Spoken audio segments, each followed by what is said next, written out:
Il est 7h11 sur Europe 1. Dimitri Pavlenko, vous recevez ce matin la procureure de la République anticriminalité organisée. Bonjour Vanessa Perret. Bonjour. Bienvenue sur Europe 1. Vous avez en effet pris la tête il y a 2 semaines du tout jeune PNACO, parquet national anticriminalité organisée, qui a été créé l'an dernier par la loi narcotrafic.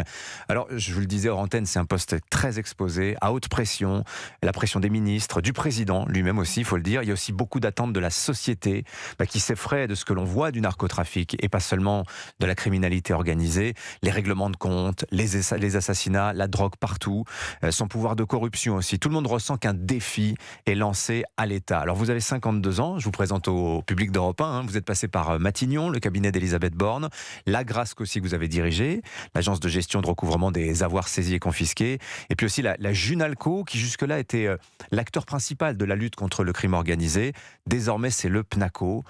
Combien de dossiers votre service est-il déjà saisi, Vanessa Perret? Alors merci beaucoup de me recevoir. Aujourd'hui, au parquet national anticriminalité organisée, on est 34 personnes, des magistrats, des greffiers, des assistants spécialisés qui sont des gens différents, des inspecteurs des finances publiques, des gendarmes, des policiers, pour traiter aujourd'hui 178 dossiers.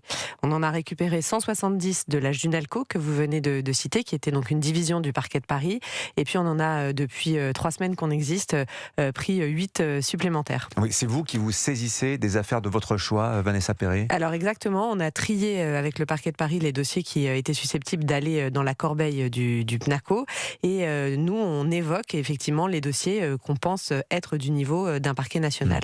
Alors par exemple l'assassinat d'Alain Orsoni récemment en Corse, vous vous en êtes saisi, et il y a un premier procès qui arrive déjà pour le parquet national anticriminalité organisée dans une dizaine de jours?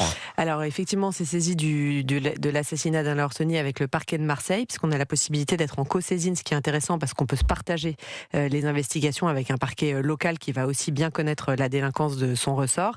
Et oui, effectivement, un procès est prévu à compter du 10 février concernant un mineur qui est soupçonné d'avoir commis des faits de meurtre dans le cadre de la DZ Mafia. On résume souvent le périmètre du PNACO au narcotrafic, mais on voit bien que c'est pas seulement cela exactement. C'est quoi exactement votre surface aujourd'hui, Vanessa Perret? Alors notre surface, c'est pas des infractions, c'est en fait la très grande complexité de la criminalité organisée. Les donc affaires les plus complexes. Exactement, et les plus graves. Donc c'est à la fois effectivement le trafic de stupéfiants, mais aussi des filières d'immigration clandestine qui sont très graves. C'est aussi des meurtres en bande organisée. C'est aussi de la délinquance financière d'une très grande gravité, du blanchiment de trafic notamment très important. Donc pour les citer, on a pris le dossier Amra par exemple. Oui. On a pris les atteintes sur les établissements pénitentiaires, et puis en criminalité organisée, on a beaucoup de blanchiment avec des investissements à l'étranger notamment. Alors vous avez fait en début de semaine vos vœux de rentrée, comme il est de coutume dans la magistrature. Ceux des chefs de cour d'Aix-en-Provence et de Paris, il y a quelques jours, ont beaucoup fait parler. Tous deux ont annoncé que faute de pouvoir être jugés dans les temps, un certain nombre de personnes accusées de crimes vont sortir de prison cette année. On n'a pas trouvé le temps matériel de les juger. Il y a beaucoup d'affaires de viol, il y a beaucoup d'affaires aussi de crimes organisés. Est-ce que ça ne vous décourage pas, vous, de ficeler de beaux dossiers pour vos collègues du siège qui se retrouvent, on voit, dans l'incapacité de juger tout le monde? Alors je ne vais pas être découragée alors que le parquet national anticriminalité a 3 semaines.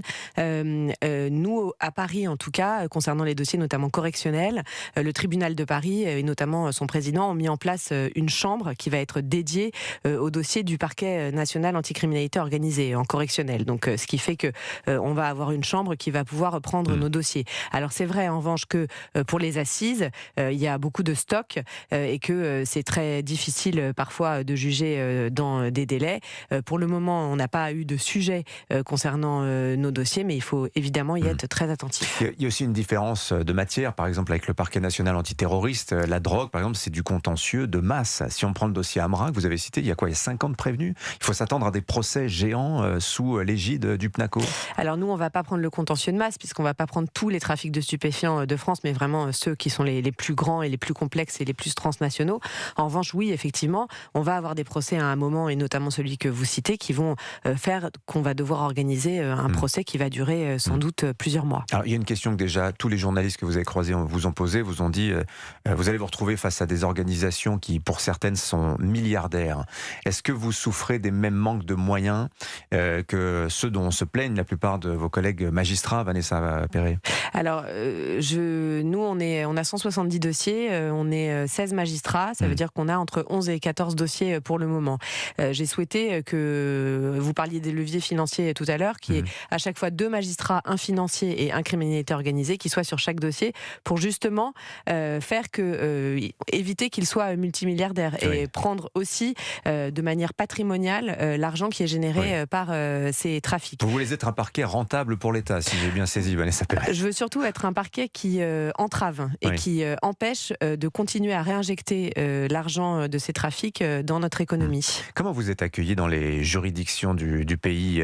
Parce qu'on a observé, j'ai lu ça dans la presse, vous allez me dire si c'est vrai, quelques tensions avec des magistrats de Marseille, vous les avez cités tout à l'heure, où des juges d'instruction sont jaloux, veulent garder des dossiers qui pourraient entrer dans le portefeuille du PNACO. Alors je pense qu'il n'y a pas de jalousie, je pense qu'il y a du travail pour tout le monde. Écoutez, moi j'ai commencé à faire le tour des juridictions interrégionales spécialisées, c'est-à-dire celles qui sont vraiment spécialisées en criminalité organisée. Depuis que j'ai été nommée, je suis allée à Marseille, je suis allée à Nancy, ça se passe très bien. Avec le procureur de Marseille, on a pris des dossiers même en co-saisine, donc pour travailler ensemble. Je suis allée à Nancy hier, ça s'est très bien passé. On a fait le tour des dossiers, regardé quels pouvaient être ceux qui potentiellement seraient traités par le parquet national, et ça se passe très bien. L'idée, c'est de la coopération. Il y a suffisamment de travail pour que chacun, à la place qu'il est, traite les dossiers, le cas échéant, ensemble. Est-ce que vous diriez, Vanessa Perret, que le narcotrafic en France est en train de suivre une pente mafieuse, au sens où il s'enracine dans les esprits, dans la terreur aussi qu'il inspire à toute la société? Alors je pense qu'on l'a déjà dit avec le procureur national antiterroriste, la criminalité organisée emprunte quand même des modes opératoires du terrorisme. Elle n'a pas du tout la même idée, puisque le terrorisme, c'est l'idéologie, et la criminalité organisée, le seul but, c'est d'avoir de l'argent. En revanche, c'est vrai que sur l'intimidation parfois, sur des institutions, sur des magistrats, avec des victimes aussi collatérales, on emprunte des modes opératoires du terrorisme, et c'est pour cette raison qu'il faut vraiment y être attentif et qu'on doit se donner les moyens. Donc plus terrorisme que mafia finalement. Plus modes opératoires du terrorisme, avec un but qui est quand même pas du tout le même. Il y a aussi une bataille culturelle qui se mène autour de la drogue, Vanessa Perret, parce qu'il n'y a qu'à voir sa présence dans la culture, dans le cinéma, dans la musique, etc. Alors je sais que c'est pas votre bataille, c'est pas à vous de l'amener, mais sûrement que vous avez une opinion sur le sujet, Vanessa Perret. Est-ce que je peux vous la demander? Sur la consommation de drogue, notamment, je l'ai déjà dit, la consommation fait qu'il y a des trafiquants, et l'offre fait la demande, et la demande fait l'offre. Donc forcément, on doit aussi avoir des politiques de prévention de la consommation, notamment auprès des jeunes qui en consomment de plus en plus, avec une augmentation de la consommation qui est notée. Vanessa Perret, votre ministre de tutelle Gérald Darmanin dit que les Français doutent de qui va gagner entre l'autorité de l'État et les narcotrafiquants. Et c'est vrai qu'on repense par exemple à ces mots des magistrats marseillais qui parlaient il y a 2 ans d'une bataille presque perdue. Ça avait beaucoup touché les Français et affecté le moral aussi national. Est-ce que vous pensez que le PNACO, le parquet que vous dirigez, est l'outil qui manquait finalement à la lutte contre le narcotrafic? Je pense que le gouvernement s'est donné les moyens, et notamment le Parlement, en votant cette loi et en créant le parquet national anticriminalité organisée, qui est un acteur en plus et qui va pouvoir participer au dispositif. Donc moi j'ai envie d'y croire, j'ai pas envie de partir défaitiste. Merci beaucoup Vanessa Perret d'être venue nous voir sur Europe 1 ce matin. La procureure de la République anticriminalité organisée était l'invitée exceptionnelle d'Europe 1 ce matin. Bonne journée à vous. Merci.